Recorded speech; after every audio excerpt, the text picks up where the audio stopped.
I know there are a million subcategories of fantasy, romantasy being the most popular one at the moment. It's like, it's such a subcategory or such a prominent and prolific subgenre that it is basically its own genre at this point. And there have always been a million subgenres. You know, before romantasy, cozy fantasy was really big. It's still big. There's steampunk, there's manor punk, there's others. Political intrigue, heist fantasies. There's a lot of subgenres, but I would like to introduce you to one that I very much love and have just a huge craving for it. I'm introducing it to you and trying to put words to it and trying to define it in an attempt to also hopefully have you recommend me some that are similar. I don't really have a succinct name for this yet. I think I have identified what could very well be one of the growing trends we see in fantasy literature in the next couple years. I'm really hoping it is, because I like this subgenre a lot. And I'm calling it the Holmes mystery fantasy. Holmesian fantasy, because it is mystery stories set in fantasy worlds. A lot of fantasy stories already have mysteries at their core, but I wouldn't call them Holmes style mysteries. I am of course referring to Sherlock Holmes. Having like a mystery or a thing to be solved at the core of a plot is a very common plot structure. There's a couple that I was able to identify just like right off the bat that I feel like kind of encompass everything, and that is the to be solved, the quest fantasy, the heist or subversive fantasy. I would count things like spycraft in there, and the academic / competition fantasy. I think every fantasy book can pretty much fall into one of those categories. I was going through and trying to figure out, you know, was there something that wouldn't fit in, but everything that I've read recently definitely fits in. Everything I've read in the last couple of years and that like looking at my shelf definitely fits in. So it's the to be solved, the quest, the academic / competition, and I'm calling it heist fantasy, but I'm including other subversive type stories like spycraft in there, because in a way that's sort of heist of the reader. It's not as broad as it sounds. Holmesian fantasy is unique for 3 reasons, and I wrote them down because I knew I wouldn't remember them, but I felt really, really good about like the 3 rules of Holmesian fantasy that I have put together. Number 1, it has to be a fantasy setting where the explanation and exploration of the fantasy world comes second to the explanation and exploration of the mystery itself. So the mystery is always the predominant thing, and any world building is, you would have to be able to classify it as secondary in every regard, because it's very much this lived in world. Similar to when you're reading a Sherlock Holmes mystery, you're not having London explained to you, you're not having England explained to you, you just live there and you know it. So it's taking the reader at the face value of the fantasy world, and it has to be a fantasy world. I'm not counting urban fantasy in here, although I think urban fantasy is the grandfather of this subgenre, and I'm not counting science fiction in here either, because I think science fiction is playing by slightly different rules when it comes to story structure. Number 2, it needs to focus on the mystery and the solving of the mystery, as opposed to having a mystery that needs to be solved. Like I said, a lot of fantasy novels already have a mystery that needs to be solved at the core of it. For instance, Mistress of Lies at the core is a mystery that needs to be solved, but we're more focused on the characters and their dynamics with one another and the relationships with one another. As much as there is this driving force of the mystery in there, that's not the actual focus of the story. The actual focus of the story are the characters and their progression through things and the larger world. The protagonist's goal in these needs to be to solve the mystery, not to gain anything directly from solving the mystery. So we're almost watching the progression of the mystery and the actions of the solving and the discovering. That's what we're reading about. That's what we care about most. Number 3, the mystery solver must be set apart from the characters who benefit most directly from the resolution of the story. This is because they're not going to gain anything directly from the story. I think this rule can be bent a little bit. I have 2 books I want to talk about today that I would consider fall under the umbrella of this Holmes-style fantasy, but aren't exactly Holmesian fantasy, Holmesian mystery fantasy. Oh my goodness. Mystery fantasy, because they are not characters that are not going to benefit from the solving of it. I think a really good way to look at this is also with Knives Out. The protagonist will benefit once the mystery is solved, or won't benefit when the mystery is solved. You know, she's getting some sort of gain from the mystery being solved, but Benoit Blanc is just there to solve the mystery. He's not really gaining anything from this. Those are the 3 keys. And I have 5 books in particular that definitely fit in. One that I think is going to fit in or be very close to fitting in. I haven't read it yet. And then 2 that fall under the umbrella that I would consider part of this subgenre. And if you're also interested in this subgenre, I would recommend to continue reading down this path, but they both break that final rule. Number 1, and it should be the most obvious because this is absolutely trying to mimic Sherlock Holmes mysteries in a fantasy world, are The Tainted Cup and A Drop of Corruption. I actually just finished reading A Drop of Corruption and I was like, man, I forgot how much I loved the Anna and Din mysteries. These are by Robert Jackson Bennett and they take place in a fantasy world full of these like eldritch beasts that come out of the sea. And we do get a lot of world building, but we get it through the eyes of someone who is part of that world and isn't really trying to explain it to you so much as just trying to grapple with the mystery in the context of this world. They should be read in order, but you can definitely read them with a large gap in between. They don't have to be like back to back. I didn't read them that way. I've been reading them roughly as they come out. It's been a couple months since Tainted Cup, or since Drop of Corruption came out, and I only just got to it. It was amazing. Both of these are 5 stars, easy, and The Tainted Cup has won many awards. They're well-deserved awards. They're both 2 different very types of mysteries, and they have a revolving cast of characters. Besides Anna, who is the more Sherlock Holmes type character, she is an eccentric genius. And Din, her assistant, the very Watson type character, who is her eyes and ears, and he is able to remember everything perfectly. These do straddle a line between fantasy and science fiction, but I do qualify them as fantasy because even though it has some like science fiction elements to it, the way the world is built and played in is much more of a fantasy setting. Although I do think if you like sci-fi, you'll probably find these very appealing as well. We get a peek into different corners of the world with each book. Robert Jackson Bennett has also said that he plans on basically just having very many of these books. It's not going to be wrapped up in a trilogy. It's also, there is like an overarching story-ish, but it is so light in comparison to the mysteries, which do take up 95% of these stories. You're more focused on it being solved and following Din and Anna as they solve it and put things together than you are on pretty much anything else. You do get hints at the wider world and the empire and how it functions, and I would say that the way it functions and the way it is growing and changing over time, and Anna and Din's role within the empire, which is on the scale of things small but not unimportant, is a story in and of itself, especially in Drop of Corruption, which really tackles empire and monarchy in a very interesting way, and I really appreciate it as well. The author's afterward in here, he talks a little bit about Harry Pratchett, so kudos. And you also get a little bit about the characters, and they do have arcs in between and across them, and I do hope that we get like a satisfying conclusion to these characters when we do finally see the ending. But knowing we're going to have potentially quite a few of these case novels are absolutely delightful. And as I say that, maybe saying case mystery fantasy is a better term than Holmes style fantasy. So maybe case mystery fantasy. Maybe that's the way to go. Maybe that's the way to go. These are, if you're interested at all in this type of fantasy story, or are you interested in mystery stories and want to try it in a fantasy setting, these are the 2 I would strongly recommend first. They are wonderful. They're fantastic.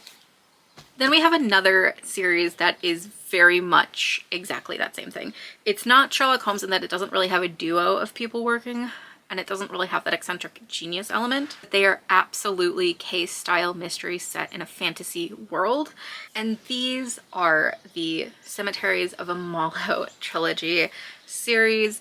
There are 3 of them: The Witness for the Dead, The Grief of Stones and The Tomb of Dragons. These are by Catherine Addison. I am a big Catherine Addison fan. I have loved everything of hers that I've read, and if you're like, why is that name familiar? None of these books necessarily sound familiar. It's because she also wrote The Goblin Emperor, which is set in this world and is a prequel. I would recommend reading that one first because I think it is one of the greatest fantasy books ever read, and there is a mystery there as well, although that's not at all the core of it. It's just an important element, but the core of that book is like kindness and happy and what it is to be a good person, and just how to make the world better. It's very hope punk. But this follows Thara Kelleher, who is a character in that trilogy, so knowing where he ends up, and he does, I think, comment on events of the Goblin Emperor in this trilogy, so if you don't want to be spoiled at all, I would read that one first. However, you don't have to. You can absolutely just jump into these books and understand the world as much as Catherine Addison explains it to you, because she's very much the kind of author who just like dumps you in there and you're like, here you go. This is the real world now. As long as you're within the pages, this is the real world. So this is just fantastic. So like I said, these follow Thara Kelleher, and rather than following Thara around the Empire, interesting that I've just realized this is also an empire, and England is an empire. Empire seems an important element in all of these. How curious. He is just kind of on this little, in this town, in this city, kind of not on the edge of civilization, but it's definitely not the heart of where people want to be. But he has chosen to go here kind of on purpose, or asked to be put in a location like this on purpose, because he is a character very much running away from himself. We get very small moments of Thara and his characterization, and we get to know him very slowly, and he is a character I feel deeply connected to for a lot of reasons. He's been through some trauma, he's been through some difficulties, and he kind of hates himself, but I don't think he would say that out loud. And yeah, I hate to be like, I see myself, but I do. I really love him. So that's my personal spiel. Rather than, like I said, travel around the empire, we're set in this one city. His job is to be a witness for the dead, which is basically a religious slash cultural slash societal governmental role. He can interact with the recently deceased and get an insight into their passing. In a lot of ways, he is kind of hired to speak on behalf and witness on behalf of the dead person that he is hired to, and that does involve sometimes solving mysteries and investigating what happened to them or things that were connected to them. What's really wonderful about these is that you get a mainline story of Thara solving a crime, or not necessarily a crime, but solving what happened, trying to figure out what happened. But you also, because he is still doing, his job is to help many people, he is still doing these like little cases in between. Like they're like little vignettes in between, and they're braided in and woven together in just such a wonderfully talented way. Sometimes it comes back and it's connected to the overall story that we're watching play out, and sometimes doesn't come back and was just this charming little interlude where you get to understand the characters and the world a little bit more, and Thara's role in it, and what kind of a person he is. I, full disclosure, have not yet read Tomb of Dragons. This is, from what I understand, the final one in the Cemeteries of Amalo trilogy, which does break my heart and is one of the reasons I'm saving it. But I have read the other two and can only say wonderful things. I do like these more even than The Tainted Cup, although The Tainted Cup is just much more of a Sherlock Holmes style mystery. Do want to say, look up trigger warnings before you read The Grief of Stones. This one's a little more emotional and difficult to get through, but Witness for the Dead is, I think, a really accessible point for anyone. I've also recommended this series and Goblin Emperor to my father, who doesn't read a lot of fantasy, but he loves like cozy mysteries and case study mysteries, and he really enjoyed these, so you can take that recommendation as well. Now this is one that I just think is in the category, I'm not 100% certain, and that is The Last Vigilant by Mark A. Latham. I was not super interested in this book when it was coming out. It was like on my radar, and I was like, okay, maybe one day I'll pick it up, But then I saw a lot of reviews where people were like, well, I thought it would be one thing, but it ended up being more of like a mystery story along the lines of the Tainted Cup. And I said, okay, I'll pick you up immediately. So I ended up pre-ordering this one and I am quite excited for it, but it does have this like really fun vintage style cover that gives it an almost Wheel of Time vibe to it. I'm gonna read you the back because I'm not 100% certain. I'm also not 100% certain if it falls into this Holmesian fantasy, but I think there is a chance, and so many people were like, it's giving Tainted Cup. I was like, yeah, okay. War between once peaceful nations is on the horizon, and the child of a powerful ally is missing. Now Holt Holly, an outcast soldier, has been sent to find Myth, a vigilant, one of the last survivors of an ancient and powerful order whose magic could be key to finding the child. But the vigilance disappeared long ago. No one truly expects him to succeed. Then, in a fabled forest, he stumbles upon a woman who claims to be the last vigilant. Enelda Drake is wizened and out of practice, and she seems a far cry from the heroes of legend, but they will need her powers and each other to survive. For nothing in their kingdom is as it seems. Corrupt soldiers and calculating politicians thwart their efforts at every turn, and there are dark whispers on the wind, threatening the arrival of a primordial and powerful enemy. The Vigilant is not the only myth returning from the dead. So I have high hopes for this one to be similar, and I'll probably read it. I don't know if I'm going to get to it this year, but next year at the latest. And now two books that I do feel like tangentially apply to this. Again, they break that third rule, which is that the protagonist doesn't gain anything from it. And you can argue that it's not necessarily the protagonist, but I should say then the mystery solver doesn't gain anything from it, because in both these cases the mystery solver absolutely gains something from it. First off is A Conspiracy of Truth. This is by Alexandra Rowland, another author I'm just a really big fan of. I can't say that for Robert Jackson Bennett because I just haven't read anything else he's written, but I think every other author on this list I'm like a big fan of outside of just these books, so I would recommend them even if you're not interested in the subgenre. This is a little bit more about court cases than it is about solving a mystery, kind of. But we have a character, Chant, who is imprisoned. He finds himself caught in a tangled, corrupt political game, which began long before he got there. He's basically imprisoned for having done something, and he's like, no. And sort of to get himself free and sort of to enact petty revenge almost on the people who have imprisoned him.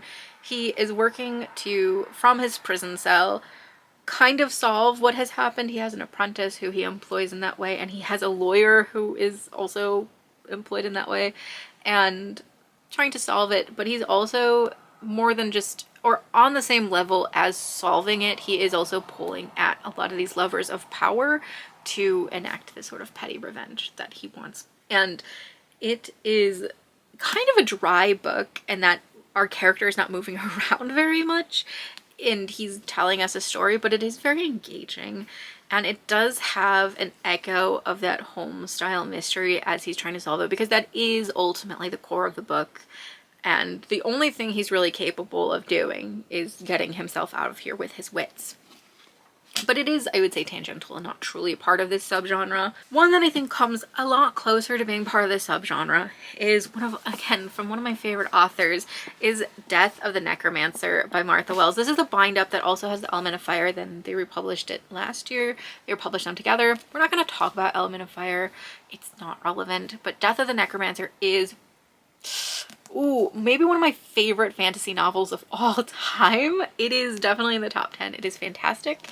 It is basically a Sherlock Holmes story, even in a fantasy setting very akin to Holmes' London. Except imagine if the Moriarty character was trying to solve the mystery, is how I pitch it to people.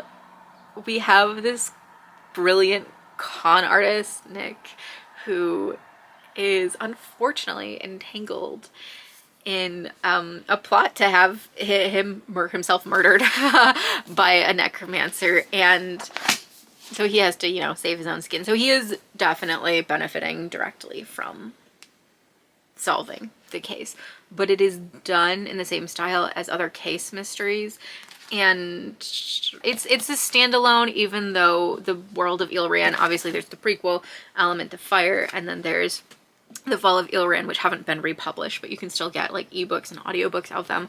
So like the world continues, but it is like a standalone. So you don't have a revolving cast of characters, but you do have a world that you're just thrown into and you're expected to enjoy. And the solving is at the core. Secondary to that, and I think this will appeal to a lot of people, is the found family element, which is fantastic. This does take place in the middle of the like timeline of Ilran, of all the books that are out there. So I will say, no, you do not have to read Element of Fire, a book I don't like. Beforehand, it takes place generations later. It takes place a long time after.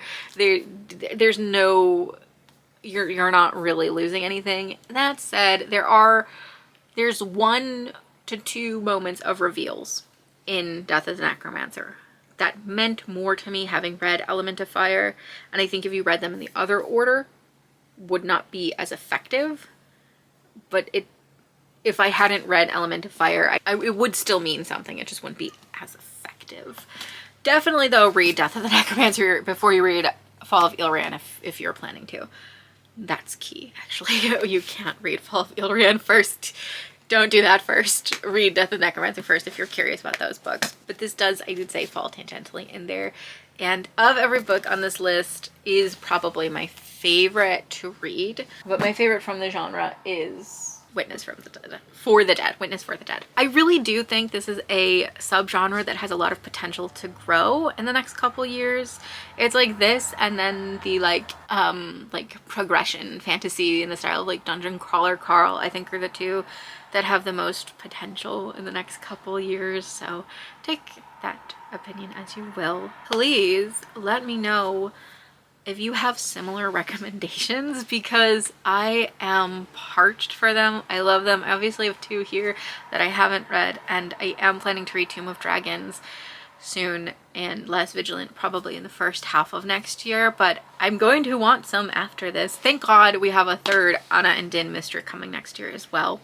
I think it's called The Savage Garden. Yay, yay. But please, yeah, let me know if you have similar recommendations. But even if you don't have any similar recommendations, I'm really grateful you were here. Thank you so much for sticking around, for watching. Don't forget to like and subscribe. I really appreciate it. We are so close to 1,000 subscribers, and I'm so excited by that. It is, yeah, just generally, ooh, yay. I can't believe we're almost there. So thank you. See you guys soon. Bye.